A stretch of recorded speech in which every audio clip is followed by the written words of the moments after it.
In November 1994, 1997, sorry, Deborah announced that she was pregnant with a girl, her second gift, Michael. This was the child they said had been conceived in Paris. Michael was delayed.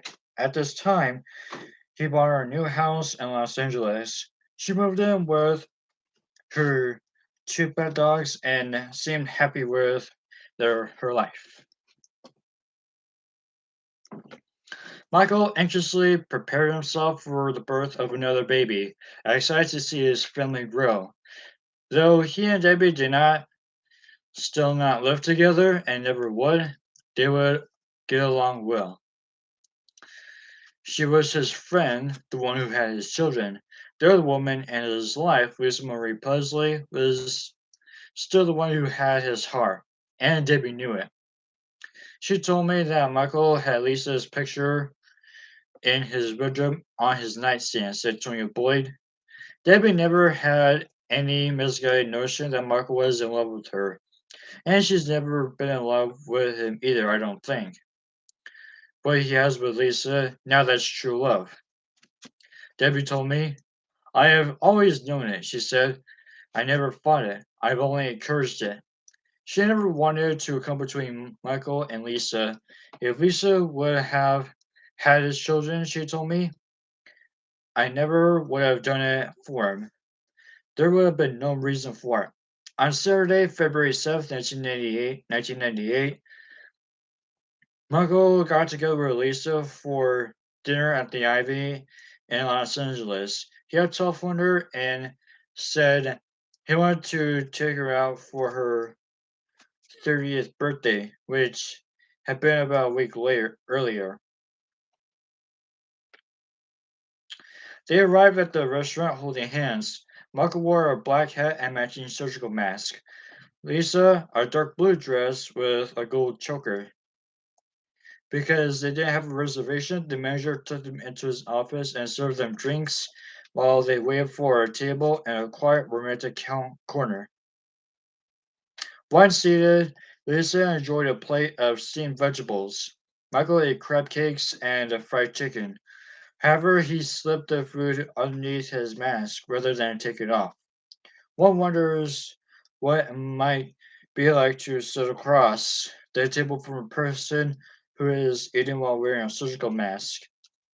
Once you get past the preposterousness of it, Lisa explained privately, and decide in your head, okay, now look, the guy is not going to take the mask off.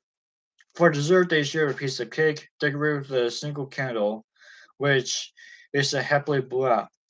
How's it going with Debbie? Lisa wanted to know, according to what she later recalled to a friend.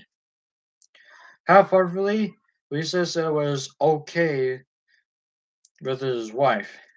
He had another glass of red wine, his fourth. He had told her that as much as he cared for Debbie when he was with her, I focus on what I don't have instead of what I do have. I just want to be in love. Like when I had, I was so afraid, he told her, according to her memory. I know now that I closed you out. What can I do now?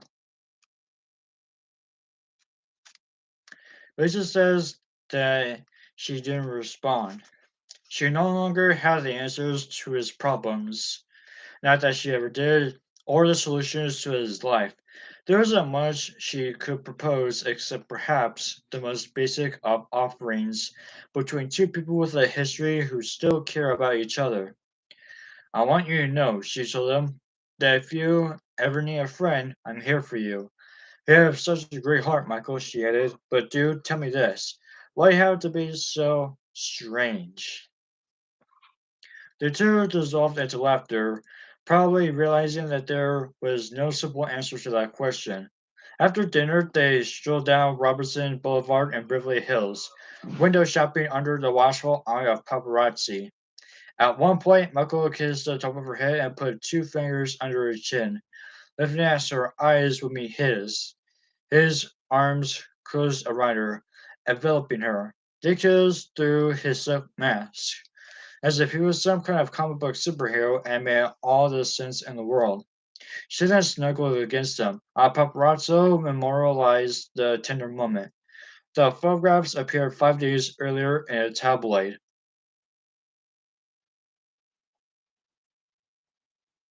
Later, they were driven to Santa Monica for a long walk on the beach, talking late into the night.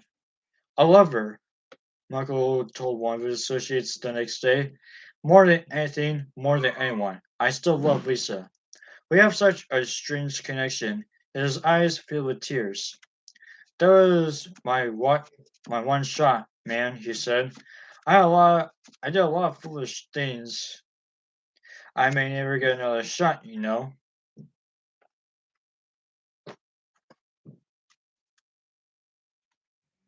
In another world, we wouldn't be together, Lisa would say. Just not in his world, I'm afraid. 2 months later, Michael was the father of a new daughter. Paris Catherine Michael Jackson was born on April 3rd, 1998, named after the city in which her parents say the baby was conceived, and also after her grandmother and her father. Michael's associates contacted the Pope at the Vatican in Rome about the possibility of his christening the baby. However, a Vatican official sent a letter to Michael through his representation in Los Angeles, explaining that the pontiff will not be to be involved in what may be perceived by some as the publicity stunt. The Vatican had already been down the same road with Madonna a few years earlier when she attempted to have the Pope baptize her first child, Lourdes, but was also turned away. When their arrangement no longer felt right to Debbie, she asked for a divorce and Michael gave her one on October 8th, 1999. No questions asked. He gave her about $10 million and a settlement, beginning with a first payment of $1.5 million in October. Michael continued with his life and career in 2001, as noted later in this text. Then another baby was born to him in 2002, a boy he named Prince Michael II. He was told confidence that he hopes to have more children in the future and that all of the boys will be named Prince Michael, third, fourth, etc. Prince Michael II has the nickname Blanket. Michael has explained it's an expression I use, with my family and my employees. I say, you should blanket me or you should blanket her, meaning like a blanket is a blessing. And it's a way of showing love and caring. It was this particular child, 9 months at the time, who Michael danged off a balcony in Germany in November 2002, causing a flood of editorials speculating that his emotional stability and suitability for fatherhood. Michael was bewildered by his own actions and distraught by the media coverage. He was also embarrassed. What would his friends and family think? He publicly apologized for his behavior, saying that he became caught up in the moment. Afterward, Michael received a letter from Elizabeth Taylor dated November 19th, 2002, which lifted his spirits. Don't ever let them, the public, get you down, Michael. You're loved by too many, especially this kid. I love you as much as I always have and understand you as much as I always have. Don't hide. You haven't done anything to be ashamed of. Very proud of who you are. Bringing up your children. God knows I am. I love you with all my heart and because I know you so well. I will always understand where others may not.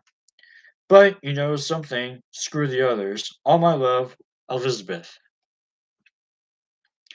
Michael has not revealed the identity of the mother of his third child.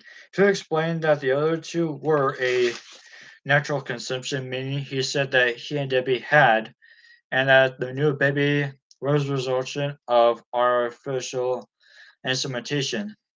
I use a surrogate mother in my own cells, he explained. She doesn't know me and I don't know her. I didn't care what ways she was as long as she was healthy and her vision was good. And her intellect, I wanted to know how intelligent she was.